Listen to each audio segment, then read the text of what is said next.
Vamos a empezar a leer la obra de Klaus Roxin, Derecho Penal, Parte General, Tomo 1, Fundamentos, la estructura de la teoría del delito. Bien amigos, es un libro del año 1997, por si acaso. Vamos a empezar. Iniciamos con el prólogo a la versión española. Nos cabe el gran honor de prologar la versión española del Derecho Penal, Parte General 1, de Klaus Roxin, maestro de todos los maestros y uno de los más grandes penalistas de todos los tiempos. La figura del profesor Roxin no necesita presentación, pues es sobradamente conocido de todos los juristas que dedican sus esfuerzos al derecho penal y por lo demás para facilitar el acceso a los juristas de lengua española. En las últimas décadas han aparecido ya en este idioma una buena parte de los libros y demás trabajos de Roxin, varios de ellos traducidos precisamente por algunos de nosotros. Pero en este caso se trata de la obra magna de este autor, que sintetiza toda su inmensa y magistral producción científica anterior y desarrolla globalmente con la inteligencia y claridad habituales en Roxin, su sistema teleológico del derecho penal, cuya mayor parte queda ya cubierta en este primer volumen, al que pronto seguirá un segundo que completará el tratado. Creemos por ello que con esta traducción presentamos un excelente servicio a los penalistas de habla española, enlazando además con la tradición de traducciones a nuestra lengua de los más importantes manuales y tratados de parte general de la dogmática penal alemana, cuyas aportaciones han sido decisivas para el desarrollo de nuestra disciplina. A la traducción se le han añadido, cuando resultaba necesario o conveniente, unas breves notas aclaratorias que se incluyen siempre entre corchetes, bien en el propio texto, bien en las notas de pie de página. Con ellas, unas veces se dan información del contenido de preceptos del derecho alemán, otras se aclara algún término o frase del idioma original cuya traducción merece alguna explicación, y en otras ocasiones se indica la versión española existente de algún libro o artículo que esta obra cita en la versión alemana original. En cuanto a esto último, hay que destacar que de los diversos manuales alemanes en los que hay versión en español, solo se indica esta versión respecto a los manuales de von Lis, Mesger y Belzel. Ello se debe a que en las citas de la versión original generalmente se hace referencia a su paginación, que obviamente no coincide con la de la traducción española, mientras que las citas de otros manuales que también cuentan con versión en español no se hacen con referencia a sus páginas, sino a los parágrafos, apartados o números marginales de la obra, que lógicamente son los mismos en la versión traducida, por lo que el lector puede ubicarlos sin más. La distribución de la traducción y anotaciones de la obra es la siguiente. Corresponden a Diego Manuel Luzón Peña, parágrafo 1 y 2, 5, 11, 14, salvo el apartado octavo, parágrafo 15 a 18 y 23, así como los prólogos y los diversos índices. A Miguel Díaz y García Conyedo, los parágrafos 12, 14, apartado 8, parágrafo del 19 al 22 y el 24. Y a Javier de Vicente Ramezán, los parágrafos 3, 4 y 13. De todos modos, pese a tal división del trabajo, hemos procurado que la producción sea lo más uniforme posible. Alcalá de Henares, Pamplona y Vigo, noviembre de 1996. Diego Manuel Luzón, Miguel Díaz y García de Vicente.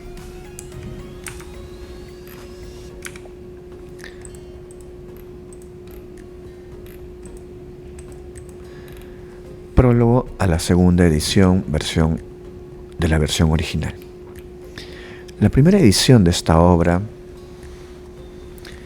ha encontrado una acogida muy favorable entre los lectores, habiéndose agotado en menos de 2 años. Especialmente me alegra comprobar que muchos estudiantes realmente han manejado el libro y lo han encontrado de interés.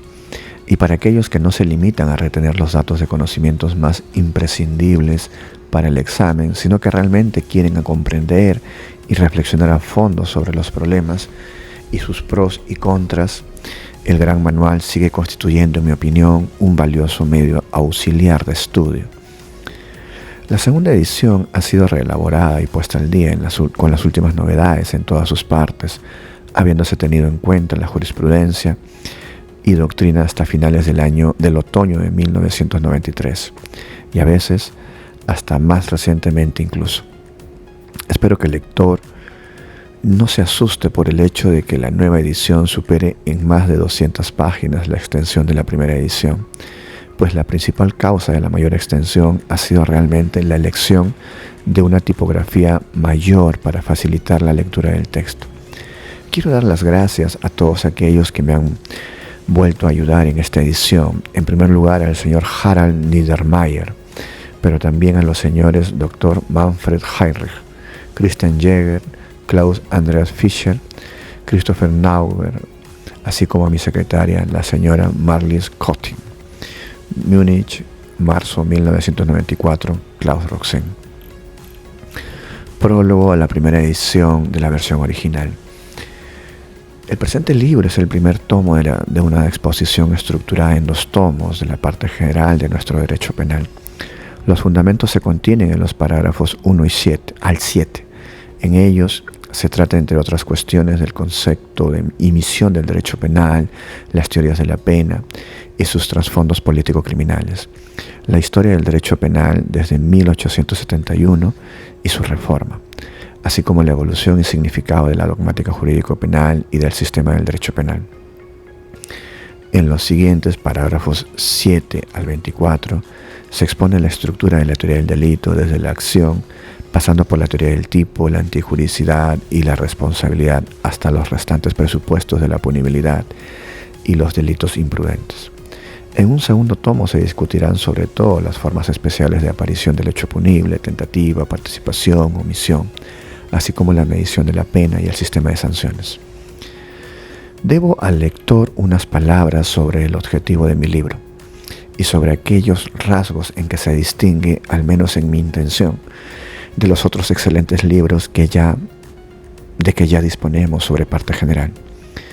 Por supuesto que lo primero que he pretendido ha sido resumir y seguir desarrollando los muchos trabajos con los que en los últimos 30 años he intentado contribuir a las teorías generales del derecho penal, y a continuación ofrecer también mi aportación científica al estudio de las materias que no había tratado hasta ahora. Junto a esto y con el mismo rango que esa finalidad científica, he intentado lograr una exposición susceptible de una lectura ininterrumpida e incluso, en la medida de lo posible, amena, tanto para el estudiante en fase de aprendizaje como para el lector ya formado y experimentado, y para los juristas de los nuevos territorios germano-orientales. Ello explica la disposición monográfica del texto, que mediante la argumentación pretende proporcionar un curso de pensamiento coherente y evolutivo, pero a su vez ello explica también la falta de prurito enciclopédico, pues aunque he intentado tener en cuenta todos los libros, artículos y sentencias importantes hasta finales de 1990, no he pretendido una absoluta exhaustividad en las citas e indicaciones bibliográficas, que por otra parte son fácilmente localizables. Asimismo, al concentrarme en una exposición polemizante y didácticamente asequible del derecho vigente, he tenido que renunciar a excursos históricos e ius comparatistas, siquiera selectivos, pues hubieran recargado demasiado el contenido y amplitud del libro. Doy las gracias a todos cuantos me han ayudado durante largos años en la elaboración del libro, y quiero expresar mi especial agradecimiento, además del licenciado señor Heinrich, que ha estado sacrificadamente a mi lado en la revisión de la totalidad del texto y durante la difícil fase de redacción definitiva, al doctor Charalambakis y a los señores Cortés Rosa, Niedermayer, Neff, Schluter y Jäger, así como last but not least, a mi secretaria, la señora Kotting, sin cuyo admirable trabajo como el ordenador no hubiera sido posible la rápida confección de un texto mecanográfico, listo para imprimir, ni la constante inclusión de las nuevas publicaciones que iban apareciendo. Múnich, enero 1991, Klaus Roxin. Nota, el libro que estamos leyendo puede ser citado con estos datos. No hemos puesto el año 97, que es la época de la traducción. Hemos colocado el año 94 como búsqueda, porque ese fue el año en el cual se publicó la segunda edición. En alemán. Los traductores, si quieres descargar el libro, descárgalo. Si no, pones en Google también el nombre del libro y va a estar en Google. Hay muchas personas que han colgado el libro. El enlace de análisis del libro. Si quieres tener más información de Derecho Penal Parte General, le das clic también. Este enlace lo vas a poder ver debajo en el cuadro de descripción del video. Hoy tenemos como objetivo, nuestro primer objetivo es acabar con los fundamentos, ¿no? Sección 1. Viene la sección 2, sección 3 y así, etcétera. Por ahora, vamos a empezar con este punto. Estos son los temas que vamos a tratar. Este es el parágrafo 1, el derecho penal en sentido formal, definición y delimitación. En la sección fundamentos, parágrafo 1, el derecho penal en sentido formal, definición y delimitación. Punto 1. La sanción, pena y medida. Como criterio formal de definición del derecho penal y la doble vía del sistema de sanciones, el derecho penal se compone de la suma de todos los preceptos que regulan los presupuestos o consecuencias de una conducta conminada, con una pena o con una medida de seguridad y corrección. Entre sus presupuestos se cuentan ante todo las descripciones de conductas delictivas, como el homicidio, las lesiones, el hurto, etc. Pero también, por ejemplo, las disposiciones sobre error, capacidad de culpabilidad, legítima defensa, etc., de las que se deduce en concreto cuándo acarrea sanciones penales una conducta que coincide con una descripción delictiva. Entre las consecuencias se cuentan todos los preceptos sobre sanciones. Bien, este es el Código Penal alemán, ¿no? De los parágrafos 38 al 76a, que se ocupan de la determinación o configuración de la pena o de la imposición y cumplimiento de medidas de seguridad. Pena y medida son, por tanto, el punto de referencia común a todos los preceptos jurídico-penales, lo que significa que el derecho penal en sentido formal es definido por sus sanciones. Si un precepto pertenece al derecho penal, no es porque regule normativamente la infracción de mandatos o prohibiciones, pues eso lo hacen también múltiples preceptos civiles o administrativos, sino porque esa infracción es sancionada mediante penas o medidas de seguridad. El StGB, que es en alemán el Código Penal, cuenta con dos penas principales, la pena privativa de libertad, prisión, y la de multa, cuya configuración se describe en detalles en los parágrafos 38 al 43, y con dos penas accesorias, la pena de privación del patrimonio y la de privación del derecho de conducir. La diferencia entre pena principal y accesoria consiste en que las penas principales pueden imponerse en su caso por sí solas, mientras que las penas accesorias solo se pueden imponer junto a la condena o a una pena principal. Por consiguiente, nadie que haya cometido un delito de circulación puede ser castigado solo con privación del derecho de conducir, sino que la imposición de dicha privación de ese derecho va unida a que simultáneamente se le condene a una pena privativa de libertad o de multa. Por otra parte, mientras el Código Penal solo prevé dos penas principales a las que en derecho penal militar hay que añadir el arresto penal, el parágrafo 61 enumera 6 medidas de seguridad y corrección, cuyo contenido se regula detalladamente en los preceptos de los párrafos 62 al 72. Para comprender el moderno derecho penal, es decisiva la diferencia entre sus dos consecuencias jurídicas, que prescindiendo por el momento de todas las cuestiones polémicas sobre la función de penas y medidas, sobre ello se va a ver en párrafo 3, y formulándola del modo más conciso, consiste en lo siguiente. Toda pena presupone culpabilidad del sujeto cuando cometió un hecho en el pasado. Y en cambio, toda medida de seguridad presupone una continuada peligrosidad del sujeto para el futuro. Así se dice en el parágrafo 46.11, la culpabilidad del sujeto es la base de la medición de la pena. Por tanto, si falta culpabilidad, por ejemplo, por trastornos mentales o por un error de prohibición invencible, está excluida la punición del sujeto. En cambio, aunque falta la culpabilidad, es perfectamente posible imponer una medida de seguridad si el sujeto, como consecuencia de su estado, es peligroso para la colectividad. Por ejemplo, un asesino enfermo mental no puede ser castigado al faltar la culpabilidad y por ello debe ser absuelto de la acusación de haber cometido un delito de homicidio punible. En su lugar, se le puede imponer bajo presupuestos del parágrafo 63 la medida de seguridad de internamiento en un hospital psiquiátrico. Ahora bien, pena y medida de seguridad no necesariamente guardan entre sí una relación de alternatividad, sino que frecuentemente se aplican también conjuntamente. Así, si en la comisión de un delito de tráfico culpable se deduce de las circunstancias que el autor no es apto para conducir vehículos, junto a la condena a una pena de prisión o de multa, se le impondrá la medida de seguridad de privación del permiso de conducir, que no debe confundirse con la mencionada pena accesoria de la prohibición de conducir. Por tanto, es cierto que la culpabilidad no es condición de una medida, pero tampoco la impide.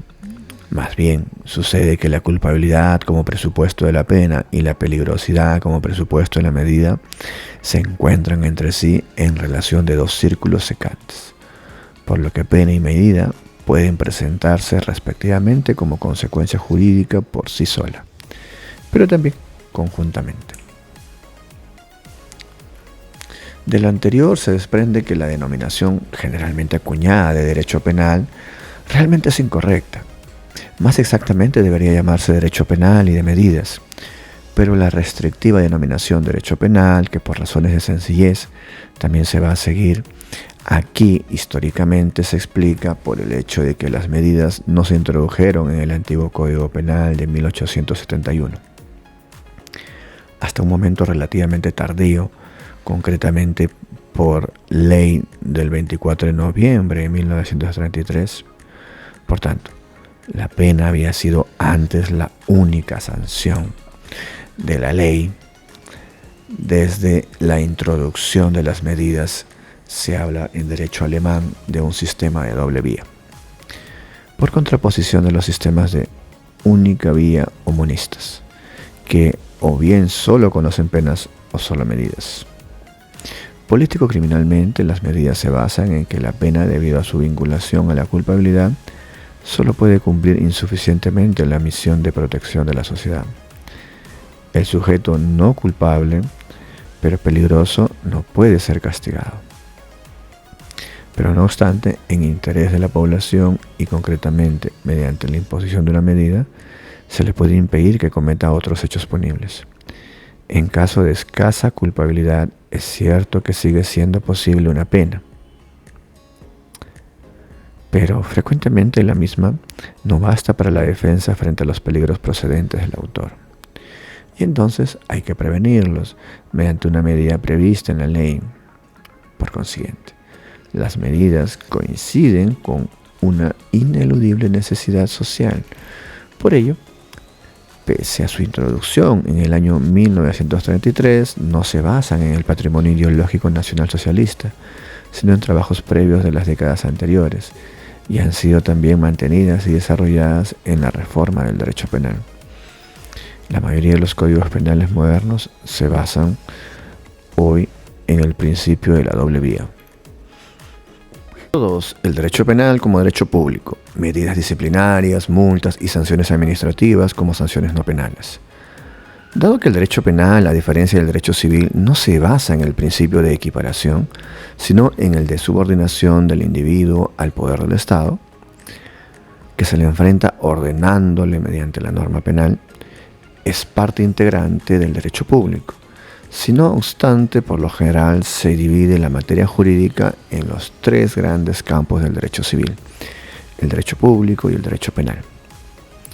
Con ello se desmembra e independiza el derecho penal del derecho público en sentido estricto por razones tradicionales y por su especial significación.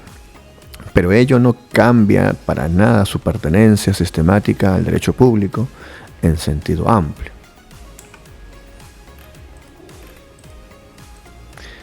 No pertenecen al derecho penal, sino al derecho público en sentido estricto.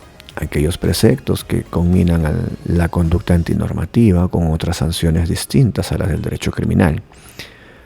Así, el derecho disciplinario de diversos estatus profesionales, por ejemplo, de los funcionarios, no es derecho penal, porque el castigo disciplinario de infracciones no es una pena en el sentido de los parágrafos 38 del Código Penal.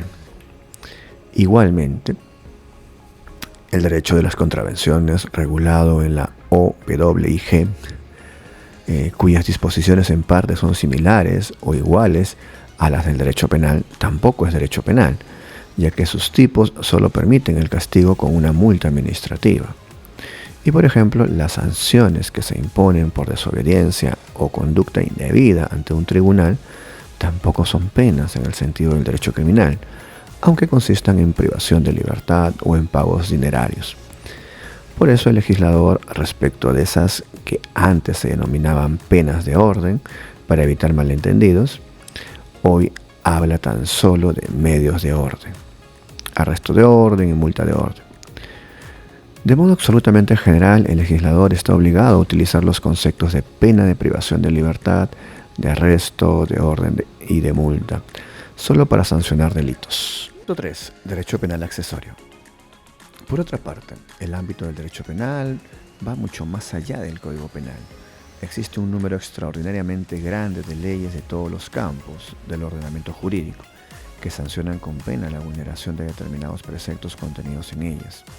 A la suma de los preceptos penales contenidos fuera del Código Penal en leyes especiales se la denomina derecho penal accesorio. Por lo general no es objeto de clases especiales en la universidad, pero la parte general del derecho penal que se trata en este libro rige para el derecho penal accesorio exactamente igual que para las descripciones delictivas de la parte especial del Código Penal. Punto 4. El derecho penal material como parte de la ciencia global del derecho penal, sus diversas disciplinas. El derecho penal trata las conductas conminadas con pena en cuanto a sus presupuestos y consecuencias. Se ocupa, por tanto, del objeto propiamente dicho, de la materia de la justicia penal, y se denomina por ello también derecho penal material.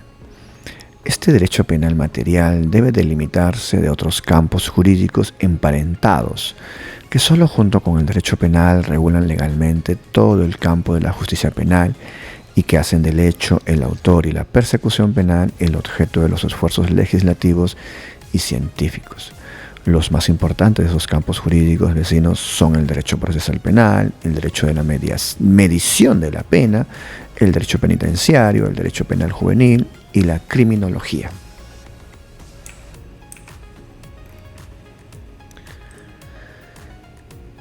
El derecho procesal penal contiene los preceptos que regulan el esclarecimiento de los hechos punibles y la imposición del derecho del Estado a castigar. Su principal base jurídica la forman en derecho alemán la ordenanza procesal penal y la ley orgánica de los tribunales. El derecho de medición o determinación de la pena comprende, en cambio, todas las reglas que son decisorias en cuanto a la clase y cuantía de la pena que se debe imponer. En las últimas décadas se ha desarrollado científicamente hasta convertirse en una disciplina jurídica en buena medida autónoma, pero sistemáticamente pertenece al derecho penal material, puesto que determina con más precisión las consecuencias de la conducta punible. Por ello, los preceptos legales sobre la medición de la pena están contenidos con razón en el Código Penal, debido a la pertenencia sistemática del derecho de medición o determinación de la pena al derecho penal material. Se tratará también en sus rasgos esenciales en esta exposición, en el tomo 2. El derecho penitenciario. Se añade al hecho punible el proceso penal y la determinación de la pena y contiene todas las disposiciones legales sobre el cumplimiento de la pena de prisión, así como de las medidas privativas de libertad a través de la ley penitenciaria. Se ha producido por primera vez su regulación. Estamos hablando de la ley de fecha 13 de marzo de 1976. No por el ámbito de las normas tratadas, sino por la especial clase del autor, el derecho penal juvenil, se convierte en un campo del derecho propio. Trata los delitos de los jóvenes y sus consecuencias, solo parcialmente penales. Su regulación se encuentra en la Ley de Tribunales de Jóvenes y contiene preceptos especiales de derecho material procesal, de medición de la pena y penitenciario para jóvenes menores, en parte también para jóvenes mayores de edad, entre 18 y 21 años. Y por tanto, a efectos de sistemática jurídica, debe encuadrarse parcialmente en todas las disciplinas antes indicadas. Mientras que los 5 campos indicados hasta ahora, derecho penal, derecho procesal penal, derecho de medición de la pena, derecho penitenciario y derecho penal juvenil, son ciencias normativas, es decir, que se ocupan de reglas jurídicas y su aplicación. Frente a ellas se encuentra la criminología, como ciencia de la realidad. La misma, si se toma como base de su definición más amplia, es la ordenada totalidad del saber empírico sobre el delito, los delincuentes, la reacción social negativa y el control de esa conducta científicamente representa el lado empírico de todas las disciplinas jurídicas antes citadas.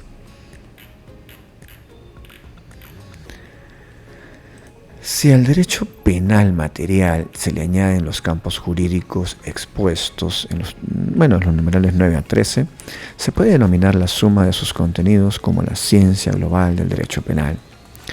Dentro del campo de esa ciencia global del derecho penal, el derecho penal material solo constituye un fragmento limitado. Por ello hay que ser consciente de que para la comprensión científica de la justicia penal no basta en absoluto el conocimiento del derecho penal material. El derecho penal solo dice qué conducta está prohibida como criminal y con qué penas o medidas se la conmina.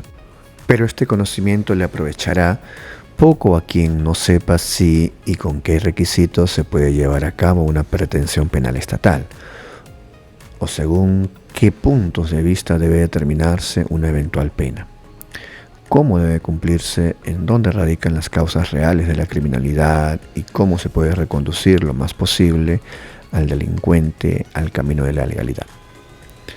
Además, las soluciones de problemas jurídicos en un campo, por ejemplo en el derecho penal material, pueden depender de los conocimientos obtenidos en otro campo, por ejemplo de datos procesales o de perspectivas criminológicas, cuestión en la que habrá que entrar repetidamente en el curso de esta exposición.